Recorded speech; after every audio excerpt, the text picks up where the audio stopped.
Her logic was sound. Tyle accepted the food cautiously. "Why aren't you afraid?" he asked. Day shrugged. "Maybe I should be, but I'm more curious. Why have you been watching our village?" Tyle saw no reason to lie. "Preliminary assessment for potential imperial expansion." "How you're scouting us for invasion?" Day translated bluntly. Tyle nodded. "And what have you learned?" "That humans are—" Tyle paused, searching for the right word. "Unexpected." Day smiled slightly. "How so?" "Your endurance makes no biological sense," Tyle explained. "All advanced species develop efficient rest cycles. Your inefficient sleep patterns should be a disadvantage, yet you use continuous activity as a strength." "We call it persistence hunting," Day said. "Early humans couldn't run as fast as their prey. Instead, we would chase animals until they collapsed from exhaustion. We might be slower, but we can keep going longer than almost anything." Tyle processed this information. "You applied this same technique to tracking me?" "Yes," Day nodded. "I knew I couldn't match your speed, but I didn't need to. I just needed to keep going." For 3 days, they remained in an uneasy truce. Day brought food and water. Tyle shared limited information about his world. Each studied the other with scientific curiosity. Tyle learned that what he had perceived as human weakness was actually their greatest strength. Their seemingly inefficient design, requiring food and water at regular intervals but able to postpone sleep, allowed them persistent action that Zyloxians could not match. "Your people would win the first battles," Day acknowledged when Tyle explained Zyloxian military superiority. "But humans would keep fighting, for years, for generations if necessary." "Illogical," Tyle argued. "The resource expenditure would exceed any potential gain." "Logic doesn't always drive us," Day replied. "We continue even when it makes no sense to continue." On the 4th day, Tyle's emergency beacon activated, signaling an approaching extraction team. He faced a decision that would affect 2 species. "My people will arrive soon," he told Day. "Will they come in peace?" she asked. "That depends on my report," Tyle replied honestly. Day studied him with those persistent human eyes. "And what will your report say?" Tyle considered everything he had observed. The humans fighting fire through the night. Day tracking him when any logical being would have given up. The historical accounts she had shared of humans enduring unimaginable hardships. "I'm not certain yet," he answered truthfully. But in his mind, a warning was already forming, one he would deliver to the Zyloxian High Command about the deceptive, terrifying endurance of humans. The extraction ship descended silently through Earth's atmosphere, its advanced cloaking technology hiding it from human detection systems. It landed in a clearing near Tyle's original crash site, where the scout waited alone. Day had left the previous day after Tyle assured her he would tell his people the truth about humans. Neither fully trusted the other, but a mutual respect had formed between them. 3 Zyloxian soldiers emerged from the ship, weapons ready as standard procedure on unknown worlds. They relaxed slightly upon seeing Tyle. Scout Commander Tyle, the lead soldier, acknowledged with a formal salute. "The Empire received your emergency beacon. We came as quickly as possible." "Your timing is adequate," Tyle replied, following protocol despite the strange emotions churning inside him. The journey back to the main fleet took 3 days. Tyle spent the time organizing his observations and preparing his report. What he planned to say would contradict the Empire's preliminary assessment of Earth. Such contradictions were rarely welcomed. The command vessel loomed large against the blackness of space, a city-sized structure housing thousands of Zyloxians. As Tyle's ship docked, he steeled himself for the coming challenge. High Commander Kyor received him in the strategic planning chamber. 6 other commanders stood nearby, all veterans of successful conquest campaigns. "Scout Commander Tyle," Kyor's deep voice filled the room. "Your delayed return caused concern. We are pleased to see you intact." "Thank you, High Commander," Tyle responded with appropriate deference. "Your preliminary transmission indicated some unexpected findings regarding the humans," Kyor continued. "The Strategic Council has assembled to hear your full report before finalizing conquest plans." Tyle noticed the star maps displayed on the large screens. Earth's solar system was already marked for imperial expansion. His words might not change. The Empire's direction, but he was obligated to report accurately. "High Commander, Honored Council," Teal began formally. "My assessment of human capability differs significantly from our preliminary data." He activated his recording device, projecting images of the human settlement. Humans appear physically inferior by all standard metrics. Their technology remains primitive by Imperial standards. These facts are not in dispute. The commanders nodded in agreement. This matched their expectations. "However," Teal continued, "humans possess one characteristic that represents a unique threat to Imperial interests." Murmurs of surprise rippled through the council. "Explain," Kior demanded. "Humans lack efficient rest cycles," Teal stated. "While initially appearing as a biological disadvantage, this allows them to maintain continuous activity for extended periods.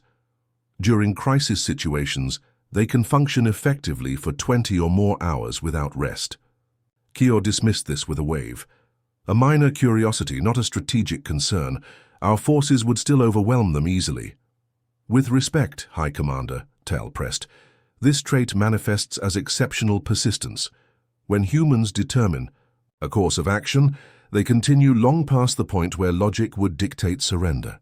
Teal displayed the recordings of humans fighting the forest fire through the night, working beyond exhaustion.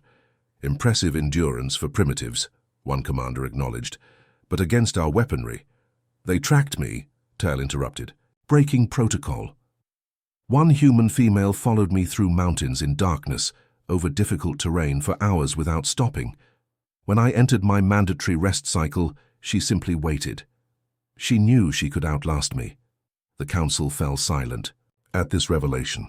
"The Empire's standard conquest strategy relies on overwhelming force followed by control established during enemy rest periods," Teal continued. "This strategy would fail against humans because they do not rest predictably. They would continue fighting, adapting, resisting. You suggest these primitives could defeat Imperial forces?" Kior asked, his tone dangerous. "No, High Commander. We would win initial conflicts, but humans would not accept defeat. They would continue resisting for years, possibly generations, regardless of logical cost-benefit analysis." Teal displayed historical images Day had shared with him. Humans continuing through impossible conditions, rebuilding after devastation, adapting to overcome superior forces. "In my professional assessment," Teal concluded, "conquering Earth would require resources, exceeding potential gains by approximately 300%. The humans would never stop fighting back." Silence filled the chamber as the council processed his report. Kior studied Teal carefully. "You believe these humans represent a genuine threat?" "Not in direct confrontation," Teal clarified. "Their threat lies in their inability to recognize when they are defeated. They simply continue. It is unsettling." Kior turned to the strategic display, considering. Finally, he spoke. "Scout Commander Teal's assessment will be entered into Imperial records. Earth's designation is changed from Category 3 Standard Conquest to Category 7 High Resistance Probability." He turned to face the council. "The Zyloxian Empire has expanded successfully for 3 centuries by selecting appropriate targets. We do not waste resources on worlds requiring extended occupation forces." Teal felt relief wash through him. Earth would be spared at least for now. Later, in his private quarters, Teal recorded one final personal observation. "Humans appear weak by every measurable standard, yet their greatest strength comes from this seeming weakness. Their inefficient biology created a species that simply refuses to quit. In all my years exploring the galaxy, I have never encountered anything more terrifying than human endurance." On the strategic display in the command center, Earth's status blinked with its new designation, "Approach with extreme caution." O returned to his secure observation post. 2 hours into his climb, Teal heard it, the faint sound of movement on the trail below. He stopped, enhancing his audio receptors. Footsteps. Steady, purposeful, human footsteps. Impossible. No human could have kept pace with him, especially in darkness over difficult terrain. Teal changed direction, moving horizontally across the mountainside instead of upward. The rocky ground would leave minimal tracks. Another hour passed. His biological monitor warned that his rest cycle would begin in 45 minutes. Tael needed to find a secure location quickly. He discovered a small cave entrance, partially hidden by vegetation. It would serve adequately. As he prepared to enter, he heard it again. Footsteps. Closer now. Tael slipped into the cave, moving to the deepest section before setting up minimal security measures at the entrance. Nothing. That would reveal advanced technology, just enough to alert him if something approached. His monitor showed 15 minutes until forced rest cycle. Tael settled into position, still not believing a human could have followed him this far, this fast. Then he heard the footsteps stop outside the cave. Tael held perfectly still, controlling his breathing. Perhaps the human would move on, assuming. The cave empty. "I know you're in there," Day's voice called. "Your tracks are clear to anyone who knows how to read them." Tael remained silent. His rest cycle would begin soon. He would be completely vulnerable for 90 minutes. "I'll wait," Day continued. "I can wait all night if necessary."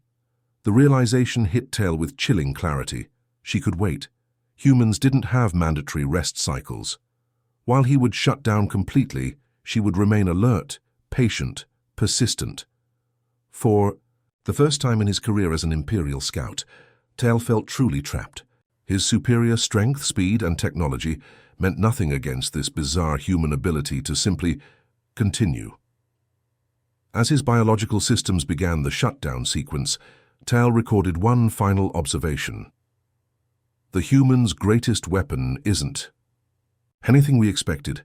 It's their relentlessness. They don't stop. His consciousness faded as his rest cycle began, with Day waiting patiently outside. When he awoke, she would still be there. The hunter had become the hunted Tael's consciousness. Returned exactly 90 minutes later, his biological systems reactivating in sequence. The first sensation was dread.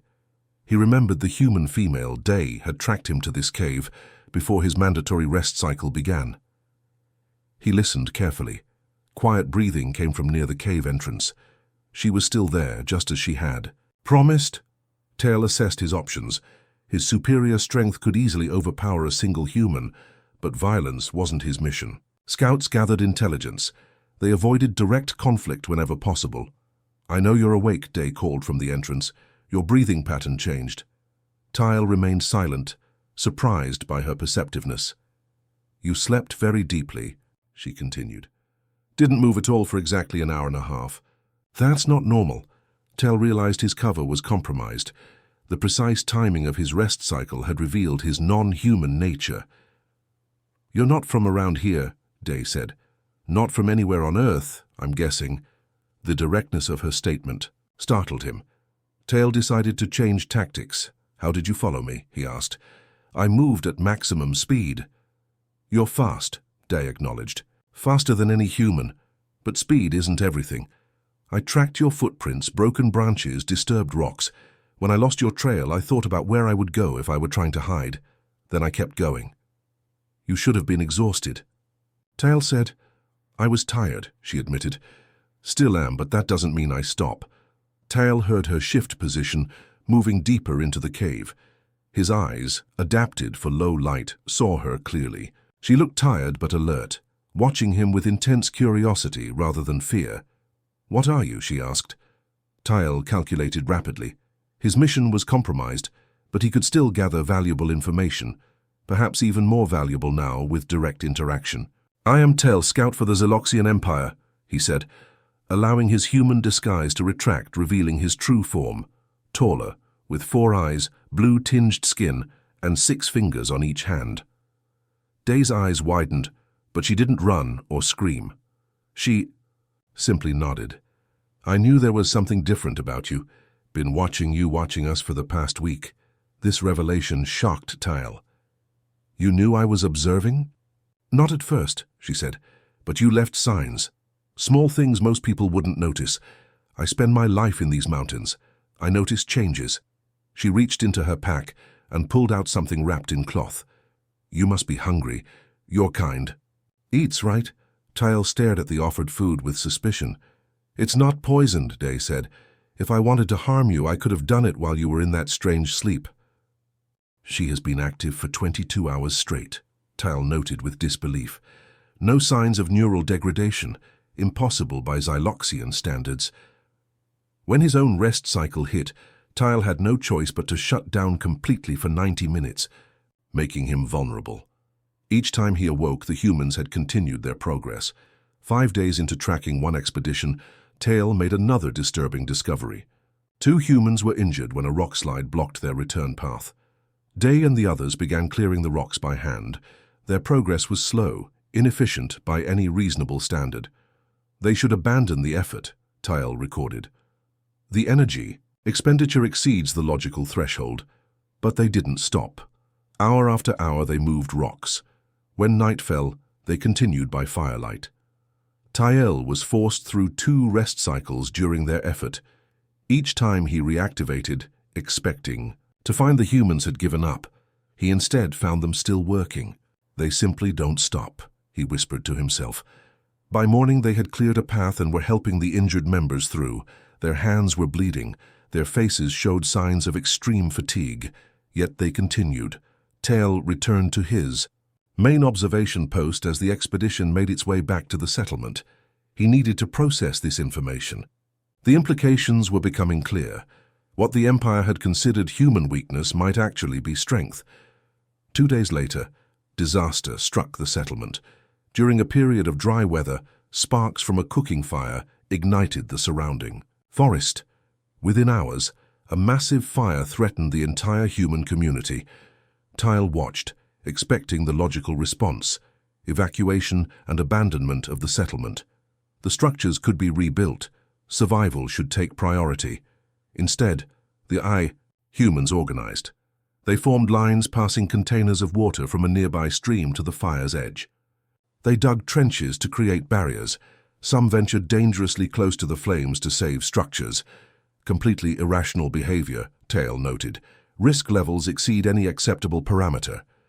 Through the night, the humans fought the fire. Tal observed some collapse from exhaustion, only to be dragged to safety where they would rest briefly before rejoining the effort. Dai seemed to be everywhere at once, coordinating, encouraging, working alongside the others without stopping. Tal was forced through 2 rest cycles during the crisis. Each time he reactivated, expecting to see the settlement in ashes, he found the humans still fighting, still not giving up. By morning, they had contained the fire. Many were injured, all showed extreme fatigue. Yet they immediately began treating the wounded and repairing damage. Tal sat back from his observation equipment, truly troubled for the first time in his career as a scout. The preliminary assessment was wrong, he recorded solemnly. Humans don't require optimal conditions. They continue functioning far beyond what should be their breaking point. He thought about the implications for potential conquest. Zyloxian tactics relied on swift, overwhelming force, followed by establishing control during enemy rest periods. But what if the enemy didn't rest properly? What if they kept fighting long after they should have surrendered?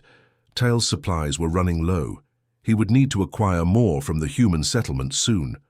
As he planned this necessary risk, a new thought troubled him. If these humans could fight a forest fire for 20 hours straight, how long might they hunt an alien intruder they discovered in their midst?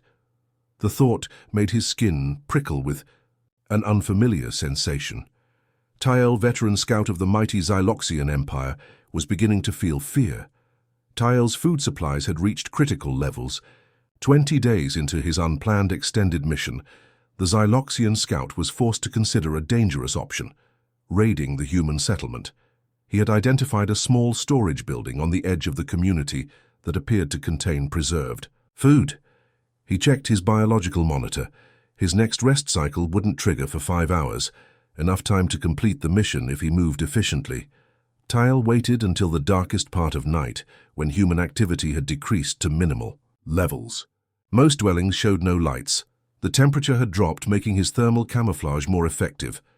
"Execute supply acquisition," he recorded in his log before descending from his observation post. Moving silently through the forest, Tal approached the settlement from downwind. His enhanced vision allowed him to navigate without additional light. He paused at the tree line, scanning for any human sentries. The storage building stood 50 meters away, No humans visible. Tail moved quickly across the open ground, his six-fingered hand gripping a small tool to bypass the primitive locking mechanism. Inside, shelves lined the walls filled with containers.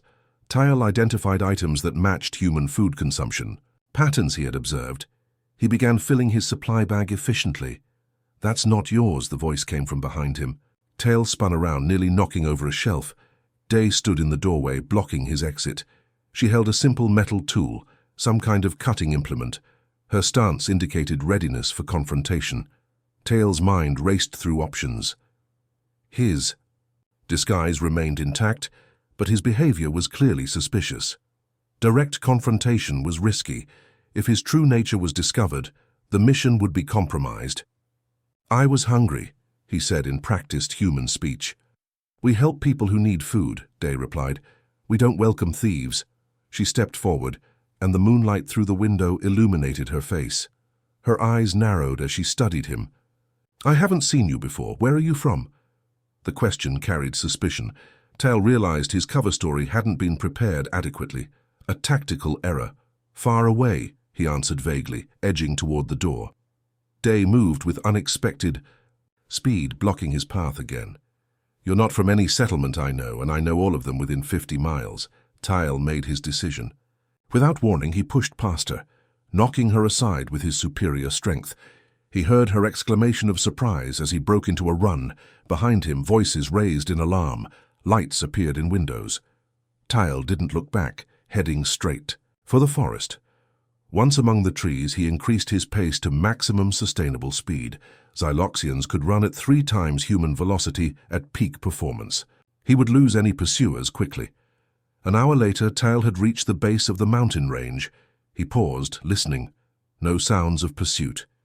He allowed himself a moment of satisfaction before continuing upward at a more moderate pace. His rest cycle was still 3 hours away. Plenty of time, The silver vessel cut through Earth's atmosphere, its metallic hull glowing red-hot. Commander Tail adjusted the controls, his 6-fingered hands dancing across the dashboard. The Zyloxian scout ship was designed for stealth, its cloaking technology, hiding it from human detection systems. "Primitive planet," Tail muttered to himself, 4 eyes scanning the readings. Exactly as the reports indicated, Tail belonged to the mighty Zyloxian Empire, a race that had conquered 12 star systems in the last century alone. Physically, Zyloxians towered over most species they encountered. Their enhanced strength, superior reflexes, and advanced technology made conquest typically straightforward. But the Empire didn't rush into new territories blindly. Scout assessments came first, which explained Tail's solo mission to this blue planet called Earth. He checked his biological monitors.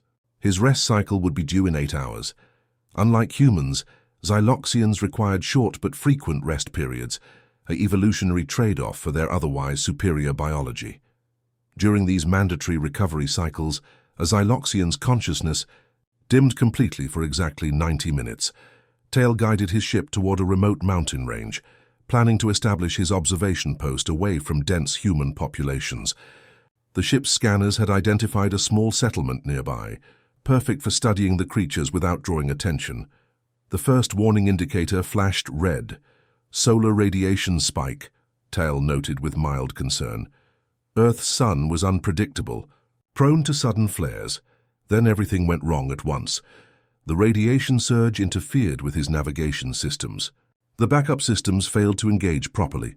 The ship lurched violently as Tail fought to maintain control, his training kicking in as he tried emergency protocols.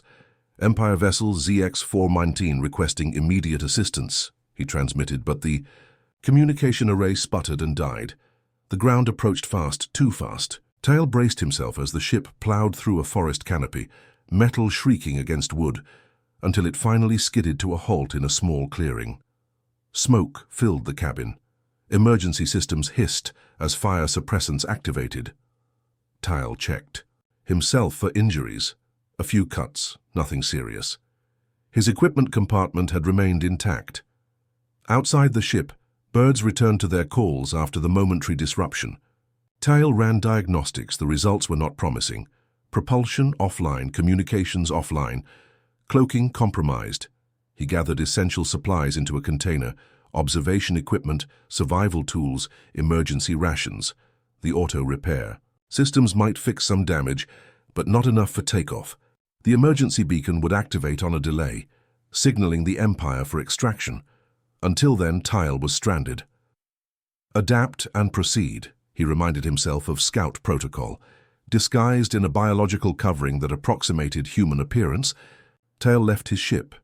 He activated the remaining camouflage systems to hide the vessel from casual discovery, then headed toward higher ground. By nightfall, he had established an observation post overlooking the human settlement. His optical enhancers zoomed in on the collection of buildings below. Humans moved about, engaged in their daily activities, unaware of his presence. Tell began recording his initial observations. Subject species appears fragile.